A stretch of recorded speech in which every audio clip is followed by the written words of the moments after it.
Let's just get to the point. There are certain pieces of surveillance equipment you need, and then there are certain pieces of surveillance equipment you do not need. I am going to go through the list of the must-haves for surveillance. As well, I'm going to cover some of the must-not-haves, or rather yeah, you really don't need that list too. I want to first send out a quick shout out to my channel members, and if you want to help support the channel, click the join button down below for more information. For the most part, there are only 3 pieces of equipment you really need to be a surveillance investigator. On the top of our list is, of course, your surveillance vehicle. No vehicle, no surveillance.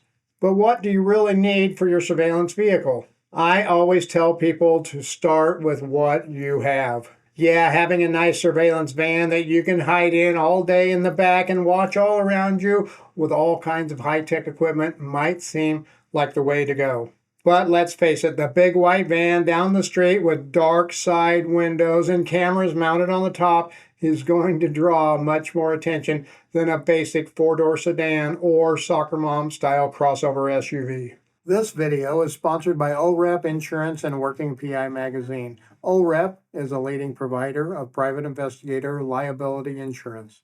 Visit orep.org for a quote today. Let me tell you a little story about one of the best and worst surveillance vehicles I ever had. I had a nice Pontiac van that had 2 bucket seats up front, 2 passenger seats in the middle, and 3 passenger seats in the rear. Now, the cool thing about all of this seating is that all of those seats were individual and were removable. So I took out the back 3 and I took out the one in the middle on the outside, leaving just the 1 seat right smack dab in the middle of the van. I then folded that seat forward all the way and I had me a nice seat to sit on during surveillance that gave me pretty much a 360-degree view of everything. This was perfect. I could see everything, videotape everything, and no one was ever the wiser, or so I thought. I only used this van for about 6 months as my primary surveillance vehicle because of 2 primary problems it had. First was the color. It was red, bright red, in fact. And secondly, with those dark limo tinted windows in the back, it really stood out. But that is not the only big problem it had. I love sitting there in the back, and I thought I could just overcome some of those obstacles by finding more strategic parking places for doing stationary surveillance. The problem with that train of thought was, well, my subject may not notice me because I'm parked 3 blocks away. Well, all of the neighbors around me would, and did, take notice many times. You see, the soccer mom style vehicles I always talk about might be a van or a crossover SUV, but the color and style is what make those blend in. Your surveillance vehicle needs to be a neutral color. Nothing flashy, nothing too noteworthy, nothing that makes it stand out, and it needs to be reliable. You see, when I saw that van for sale, that very used van for sale, I saw those back seats and I started thinking about how great it was going to be to sit in the back there and do surveillance. I never thought about the color or about the mechanical condition of that van. I spent most of my free time working on small and large mechanical issues with that van, and after 6 months of use, after realizing the hard way that this wasn't the ideal van for doing surveillance in, I had spent thousands just to keep it running. So, yeah, don't be like me. Do as I say, not as I do. For most people, you can just use the vehicle you already have, and that should be fine to start. But what about window tinting? I always recommend to get some tinting on the side and back windows, but there are some precautions you need to take here too. First off, don't do it yourself, no matter how tempting it is. Don't go on YouTube and watch all them videos that tell you how easy it is to do. Just buy the window tinting and the tools they recommend. It simply will not work out well for most people, and bad window tinting leads to many problems, to be sure. First off, well, it's highly noticeable. Yeah, tinting usually hides what's inside the vehicle, and bad tinting will hide you too, but it won't hide itself. People will see that bad tinting, they will take notice, and they will remember that car with the bad tinting. And bad tinting will cause a lot of problems when it comes to getting video. All of those bubbles will cause problems trying to focus your camera, and all of those bubbles will often cause a smoky effect too, which makes for very bad surveillance video. So what do? You leave it up to the professionals. That's what you do. Find a local, reputable window tinting company that you can trust. And only get your windows tinted to what is legal in your state, unless, of course, your state allows limo tinting. I don't know of any states that allow limo tinting anymore, but there may be some. And the problem with that limo tint is that it makes your vehicle stand out like a sore thumb. Now that we have the vehicle sorted out, what other surveillance equipment do you need to be a surveillance investigator? Well, a surveillance camera, of course. No camera, no surveillance. I recommend a basic handheld camcorder. Nothing too fancy, nothing too big, and nothing too flashy. But what about my cell phone? Can't I use my cell phone? Of course, you can use your cell phone, but should you? No, you shouldn't, and there are several reasons why you shouldn't use your cell phone for surveillance. First off is that it is your cell phone, and your cell phone is a necessary piece of equipment for doing surveillance, but not as a camera. Your cell phone is your first lifeline. If you need to make an emergency phone call, you need to be able to do that as quickly as possible.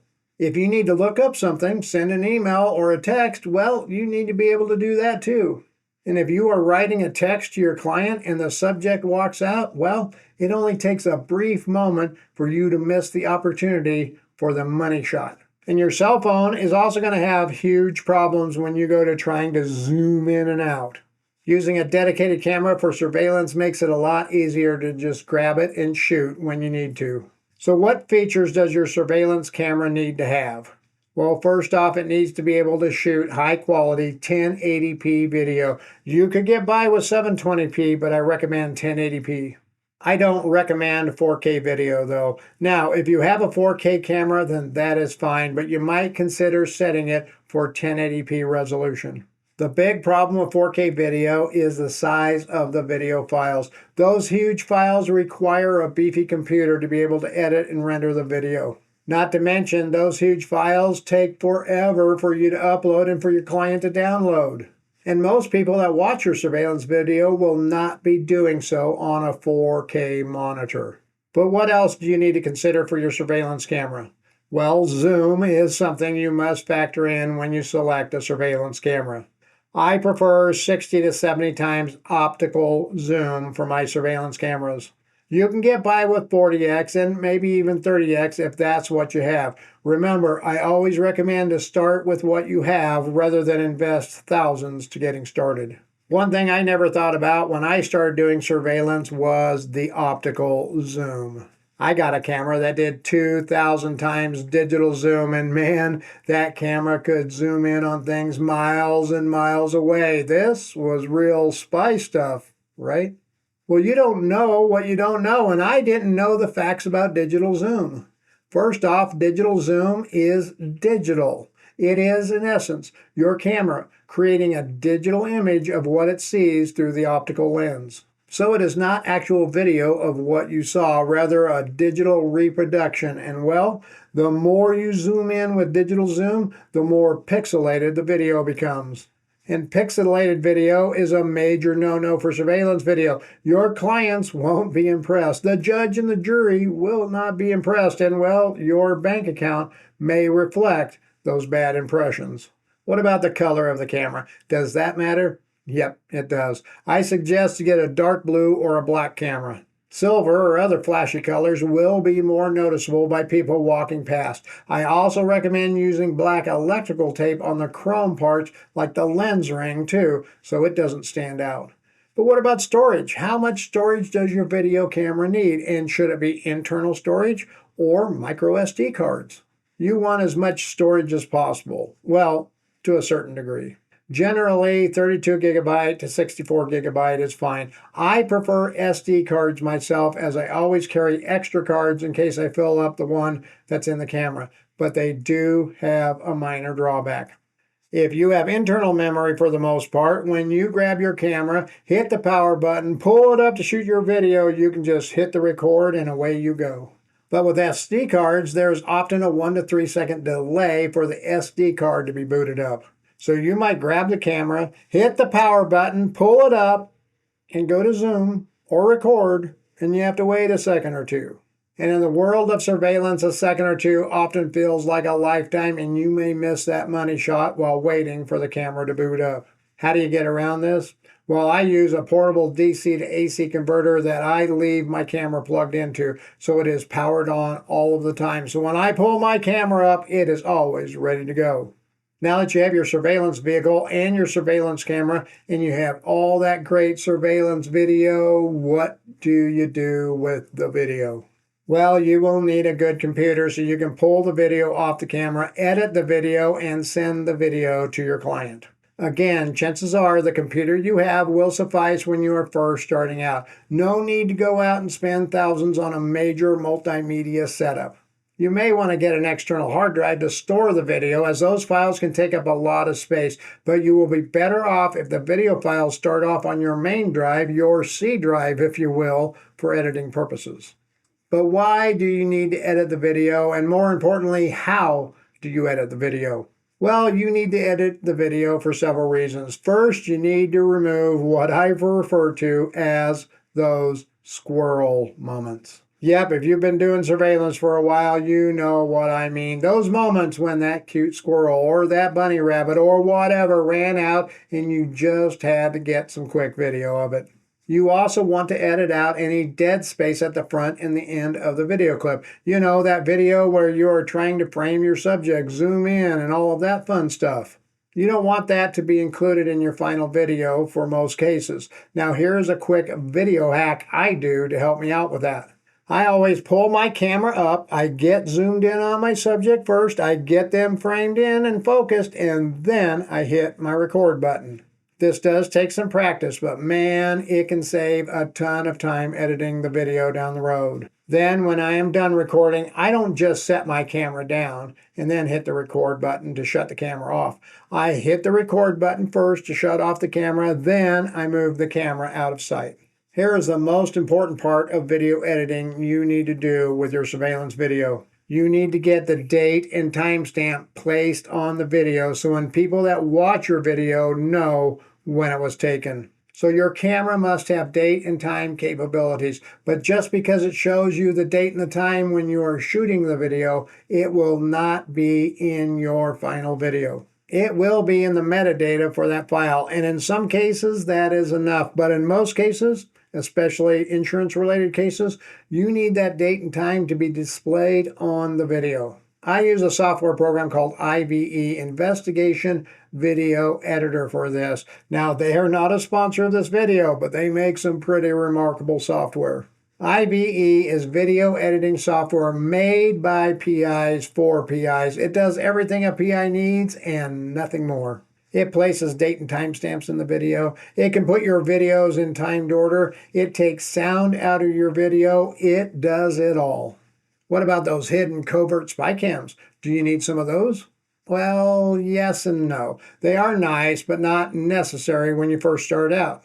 When I got started, I just took my camcorder with me into the store and I cupped it in my hand to get a bit of video. Now, this does take a bit of practice and it doesn't work in every scenario. I also had a little fanny pack style bag with a small hole cut out where I could place the camera inside and just position the bag so it shot the video out of that little hole. Now, the most controversial thing you could do is use your cell phone for your covert camera.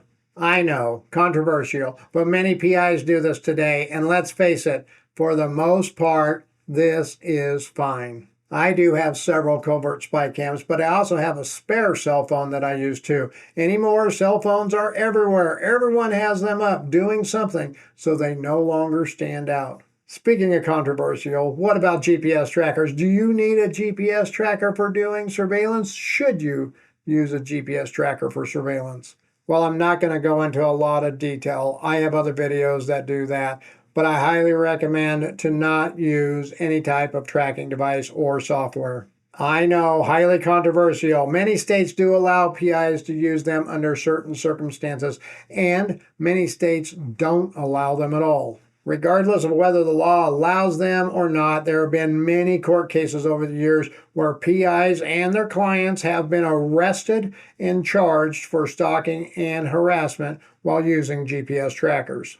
And regardless of whether or not it is defensible, because the law allowed it, once you have been arrested, once the allegations have been made, once the media gets hold of this and publicizes it, the damage has been done. Besides your surveillance vehicle, your surveillance camera, your computer, what else do you really need to do surveillance? Well, a notebook and pen is nice. A flashlight comes in quite handy. I often recommend blackouts for your windows to keep you hidden, and a good DC to AC converter is also useful. But when you get started, use what you have if you can. Don't overinvest in what you dream about, and you should be fine. Now, if you want to know more about being a private investigator, then subscribe to this channel and check out this video.